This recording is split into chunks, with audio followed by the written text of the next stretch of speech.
In 1963, Dr. Martin Luther King Jr. stood on the Lincoln Memorial steps, and he looked out over the crowd and over America. And there wasn't much proof during those days that America would repent of its sin of racial segregation. But Martin's dream of an integrated and fair America was not based on fact, it was based on faith. His faith in God's transformative power was to him and many others the assurance of the things that they hoped for.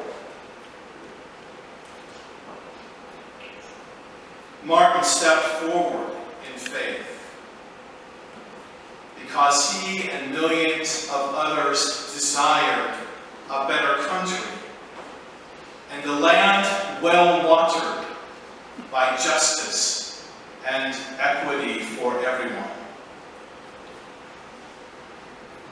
What is faith? What is faith, you ask? The writer of the letter to the Hebrews, which you heard John read to you, in the Life Recovery Bible, New Living Translation, says in chapter 11, verse 1, faith shows the reality of what we hope for. It's the evidence of things we cannot see. In the world of religion, especially dogmatic religion, faith and evidence are sometimes at odds with each other. A fundamentalist is not so keen on believing that there is a story of evolution in terms of the acts of creation, or that the universe is 13.8 billion years old, or maybe even older now with the discovery of a new star. But the lesson today, church, isn't about this ongoing debate between science and religion. And the lesson doesn't tell us that faith is the opposite of reality. Rather, it says that we trust in and we look toward and we set our hearts upon things that we know, but which are not yet in view. That applies to every single one of us.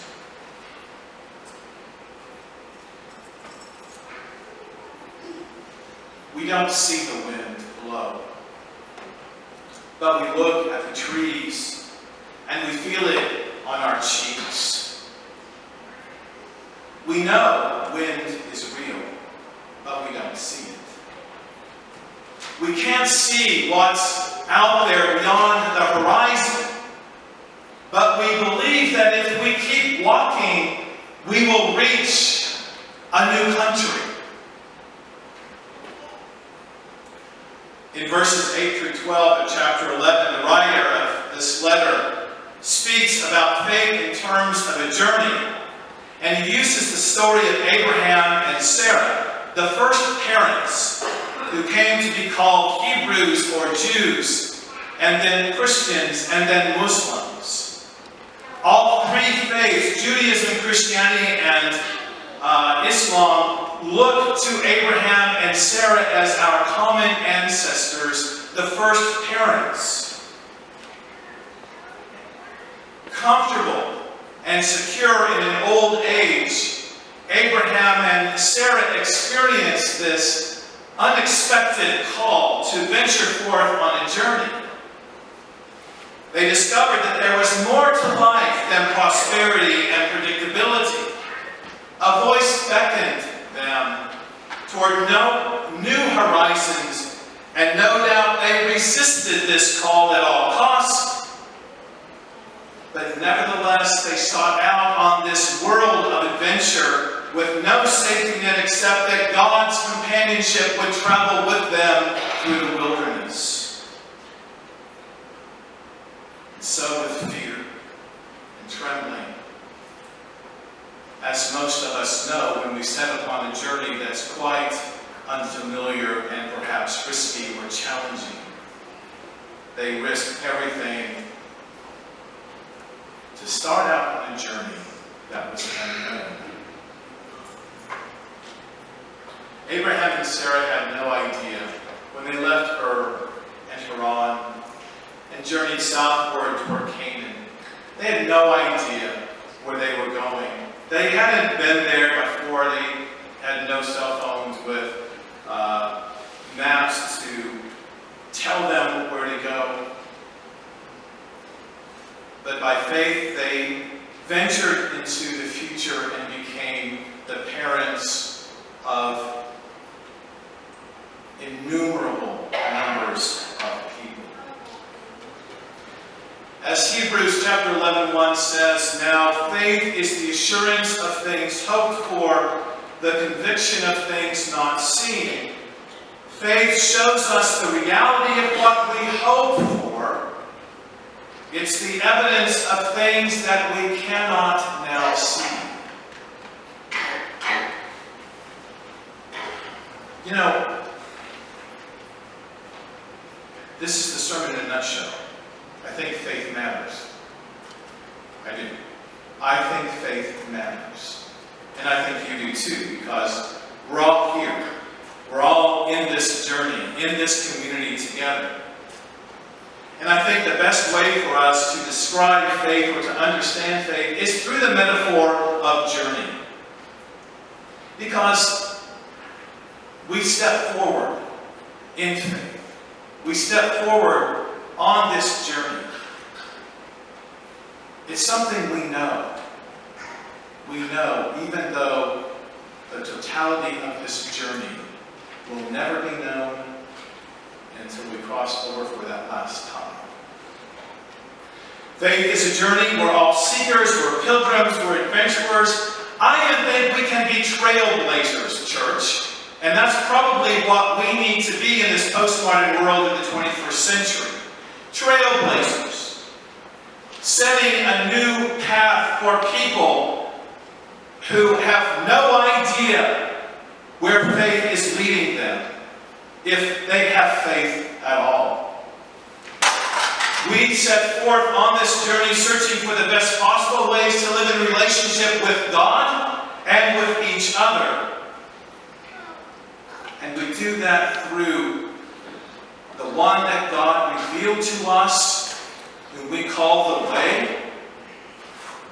That is Jesus of Nazareth, whom through faith we call the Christ. Jesus is the journey. Jesus is the way by which we travel as a faith community. And as Jesus teaches us, our neighbor who is in need is at the center of our travels. Faith is not a journey that we take alone. None of us really like to travel alone. I mean, have you ever set out in a car on a journey by yourself? It's kind of scary. It's kind of daunting. Is something going to happen to the car on the way? What if I get a flat tire? Do I have AAA? Will somebody stop and help me if the car breaks down? Will I make the right turns through Kansas City or St. Louis or Chicago or Denver? Traveling alone is a little frightening sometimes. A journey is best taken in community. And so that's why we are here, not alone, but we are in community. Faith is not a journey whose goal is personal salvation. That's not why we are here, church. Faith is not about individual self-actualization or fulfillment. That's not why we are here, church. Faith is a journey that's experienced together in this community. And as we journey in community, we learn to trust in a relationship with God, and we learn to be faithful to that relationship, and we learn to see God and each other in a new way. And by doing so, we bring transformation to a world that is fragmented or broken. And we will be led by God in this journey in an ever more wondrous and compassionate way.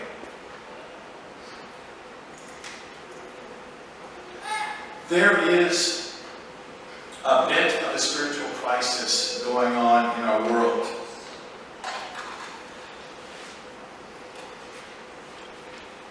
And I think that we need to work as church on connection. On a greater connection not only with ourselves here at Bethany Christian Church, to learn more about each other and each other's stories and gifts and how to share those gifts in community with each other.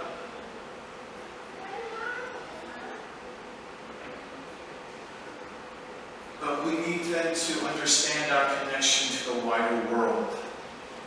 The Bethany community, the Lincoln community. There is a spirit that flows through our human connection. And we try our best to divide ourselves. It's what Martin Luther King was talking about when he stood on the memorial steps in 1963. Racial segregation was the issue at the time.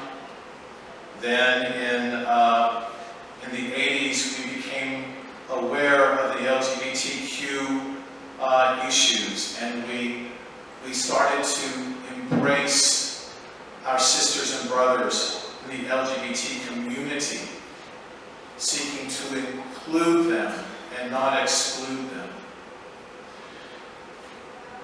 We've taken on the issues of environment because we see our icebergs melting in Greenland and the Arctic.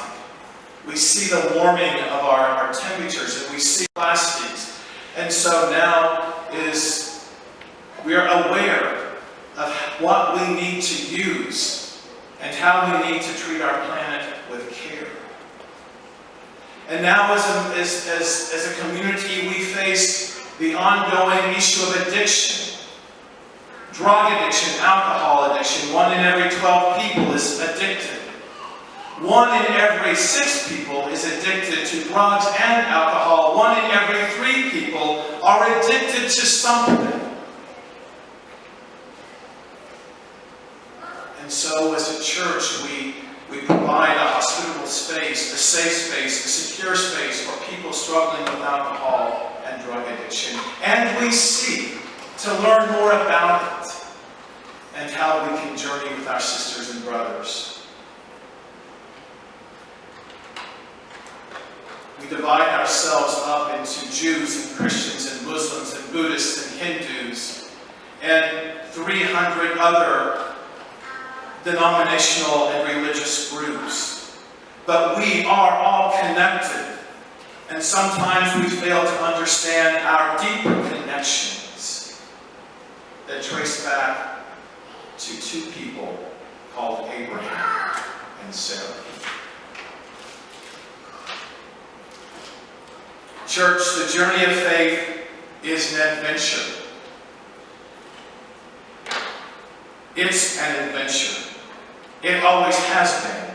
For 40 years of ministry in the church, it's been an adventure. If ever it became too boring, I would have been out of here a long time before now. Ministry, faith, is a call to step forth.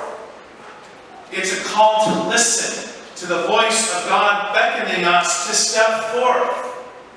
We can't see beyond the horizon. We don't have the answers. We don't know what's going to happen maybe a day or 2 or a week or a month ahead of us.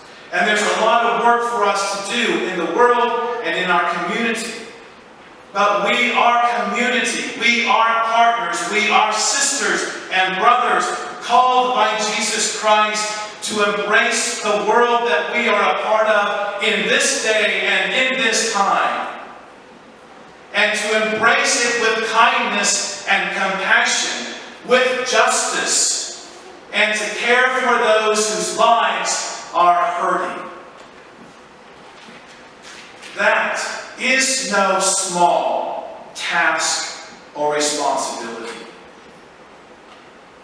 I'm sure Abraham and Sarah, I'm sure Moses and David, I'm sure Jesus and Paul, I'm sure Martin Luther King Jr. and Mother Teresa couldn't agree more.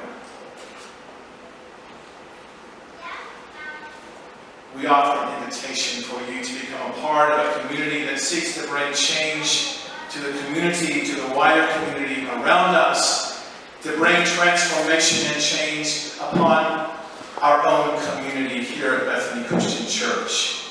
And we invite you to come join the journey.